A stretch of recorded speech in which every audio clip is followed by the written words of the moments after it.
৭৭তম প্রজাতন্ত্র দিবস উপলক্ষে মহেশতলার ১৭ নম্বর ওয়ার্ডে মহেশতলা ম্যারাথন ও ডাকঘর নিউ বিজয় স্পোর্টিং ক্লাবের উদ্যোগে অনুষ্ঠিত হল পিঠে পুলি উৎসব। এবছর এই উৎসব ষষ্ঠ বর্ষে পদার্পণ করল। উৎসবের মূল আহ্বায়ক হিসাবে ছিলেন অনুপম নস্কর ও সোমনাথ সিংহ রায়। অনুষ্ঠান ঘিরে এলাকা জুড়ে ছিল উৎসবের আবহ এবং বিপুল মানুষের উপস্থিতি। এই অনুষ্ঠানের প্রধান অতিথি হিসাবে উপস্থিত ছিলেন কালীতলা রামকৃষ্ণ মিশনের প্রায় ৬০ জন দেবশিশু। তাদের উপস্থিতিতে অনুষ্ঠান এক অন্য মাত্রা পায়। শিশুদের মাধ্যমে সমাজে মানবিকতা, ঐক্য ও সম্প্রীতির বার্তা তুলে ধরা হয়। অনুষ্ঠান মঞ্চকে উদ্যোক্তাদের বক্তব্যে স্পষ্টভাবে উঠে আসে ধর্ম, জাতি ও ভেদাভেদ ভুলে সকলকে একসাথে নিয়ে চলাই এই উৎসবের মূল উদ্দেশ্য। প্রতি বছর প্রজাতন্ত্র দিবসের দিন এই অনুষ্ঠান আয়োজনের মাধ্যমে সেই বার্তাই সমাজের সর্বস্তরের মানুষের কাছে পৌঁছে দেওয়া হয়। মূল অনুষ্ঠান হিসাবে ছিল ঐতিহ্যবাহী পিঠে পুলির আয়োজন। বিভিন্ন ধরনের পিঠে পুলি দিয়ে সাজানো হয় উৎসব প্রাঙ্গণ। পাশাপাশি এবছর মহিলাদের জন্য ছিল বিশেষ আকর্ষণ ফুচকা খাওয়ার জন্য অনুষ্ঠানস্থলে রীতিমতো ঢল নামে, যা সকলের নজর কাড়ে। অনুষ্ঠান জুড়ে ছিল আনন্দ, সম্প্রীতি ও মিলন মেলার পরিবেশ।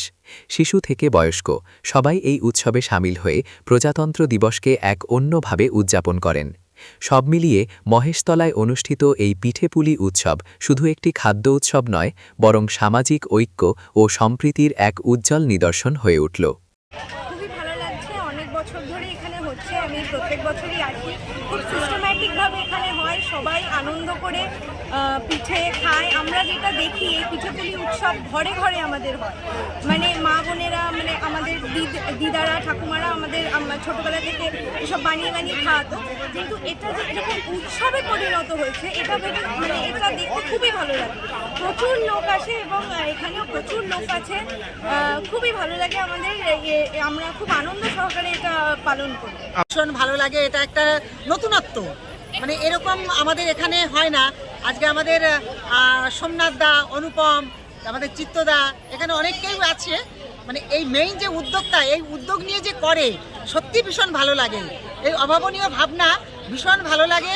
ওরা সুস্থ থাকুক, ভালো থাকুক, প্রতি বছর এরকম করুক, আমরা আসবো, আনন্দ ফুর্তি করবো, এটাই আমাদের চাওয়া। অ্যাকচুয়ালি ১৭ নম্বর ওয়ার্ডে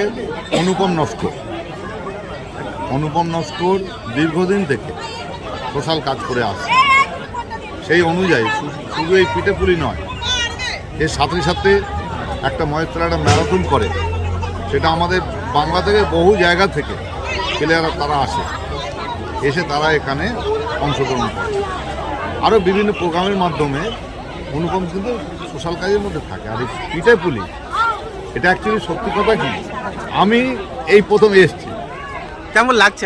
হ্যাঁ, আমার খুব ভালো লাগছে। খুব ভালো লাগছে বলেই আমি এখানে ১ ঘন্টা বসে আছি। এবং অনুষ্ঠানে বিশেষ করে উদ্যোক্তা অনুপম নস্কর আছে, সোমনাথ সিংহ রায় উনি আছেন, এবং এই এলাকা অধিবাসীবৃন্দ যারা এর সঙ্গে জড়িত বা যারা এসছে প্রত্যেককে অভিনন্দন জানাই। সবাই সুস্থ থাকুক, ভালো থাকুক।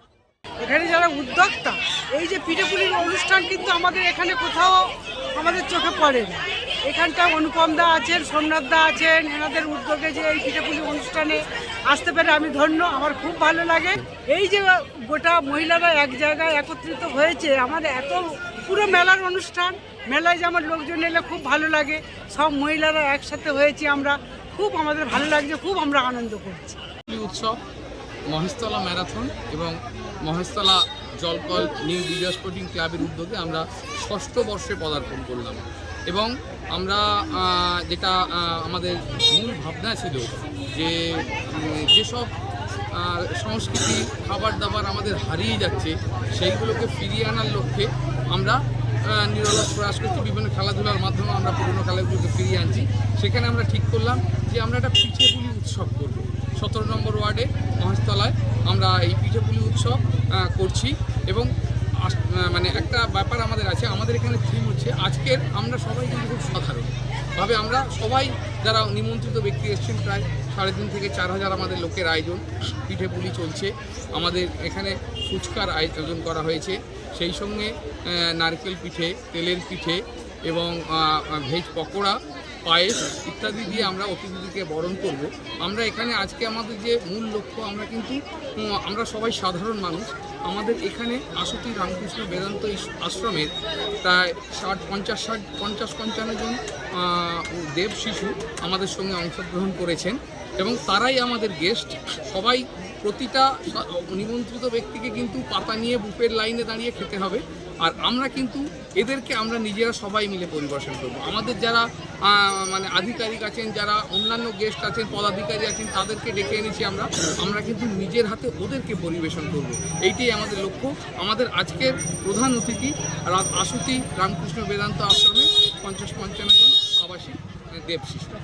আমরা আজ থেকে 6 বছর আগে যখন শুরু করেছিলাম, এই এতটা যে সাফল্য পাবো বা এত মানুষ যে ঝাঁপিয়ে পড়বে সেটা কিন্তু আমরা কল্পনা করতে পারিনি। আমরা এটা 6 বছর আগে 23শে জানুয়ারি আমরা কিন্তু বীর যোদ্ধা আমাদের শ্রদ্ধেয় নেতাজি সুভাষচন্দ্রের জন্মদিন উপলক্ষে আমরা পালন করি। এই বছরও আমরা, এটাও একটা ভালো দিন, আমরা প্রজাতন্ত্র দিবস ৭৪তম প্রজাতন্ত্র দিবসে আমরা এটা সরিয়ে এনেছি এবং সেখানে আমরা এই এলাকাবাসী বিশেষ করে 17 নম্বর ওয়ার্ড, কেন 17 নম্বর ওয়ার্ডের বাইরে থেকেও প্রচুর মানুষ গাড়িতে অটোতে করে এসছে। আমরা বিভিন্ন মাধ্যমে প্রচার করে মানুষের কাছে এই বার্তাটা পৌঁছতে পেরেছি যে এই হারিয়ে যাওয়া শিল্পটা, এই একটা পিঠের আস্বাদ নিতে মানুষ কিন্তু আমাদের সঙ্গে আছে এবং এসেছে এবং পিঠে পুলির স্বাদ গ্রহণ করছে। হ্যাঁ, আমাদের সমস্ত আয়োজনটাই ফ্রিতে, হ্যাঁ, কোনো রকম পয়সা নেওয়া হচ্ছে না। আমরা কিছু ব্যক্তিগত উদ্যোগে কিছু মানুষের সহযোগিতায় আমরা করেছি এবং মহিলাদের উৎসাহ ভিড়, মানে তারা গতকাল থেকে নিরলস পরিশ্রম করে চলেছে। প্রায় 325টা নারকোল আমরা কিন্তু ওই যে পিঠের জন্য করতে হয়, কালকে থেকে চালু হয়েছে এবং এই যে 4000 লোক মানে 16,000 পিঠে এবং পিঠেগুলি কিছু পেশাদার লোক আছে, কিন্তু এই পিঠেগুলি মহিলারা কিন্তু নিজেদের উদ্যোগে, আমরা কিন্তু সেইভাবে কাউকে ডাকিনি, তারা ছুটে এসে নিজেদের দায়িত্বে মানে পিঠের পুলি তৈরি করে দিয়ে তারা যেন কি আনন্দ পেয়েছে এবং খুব আনন্দ পেয়েছে। আমাদের ভালো লেগেছে যে সারাদিন পরিশ্রম করে সকাল 8টা থেকে এই আজকে এখনও চলছে, তারা কিন্তু খুব খুশিতে করছে। এই যে একটু ক্লান্তি বলে কিছু নেই। এই যে উৎসবের মেজাজে দেখা যাচ্ছে মেয়েদের পছন্দ যে ফুচকা, কি বলবেন? দেখুন, এটা পিঠে পুলির উৎসবে ফুচকাটা একটা অভিনব বলা যেতে পারে বা এর সঙ্গে মেলে না, কিন্তু আমরা সব কিছুর সঙ্গে একটু সামঞ্জস্য রাখার জন্য শুধুমাত্র একটু পিঠে পুলি খাওয়াবো, পায়েস খাওয়াবো, সেখানে আমরা একটু ফুচকাও রেখেছি।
আমাদের প্রতিবেদনটি কেমন লাগলো আপনারা কমেন্ট সেকশনে লিখে জানাবেন এবং এই ধরনের প্রতিবেদন পেতে আমাদের চ্যানেলটিকে সাবস্ক্রাইব করুন, লাইক করুন, চ্যানেলটিকে শেয়ার করুন এবং বেল আইকনটিতে ক্লিক করে রাখুন।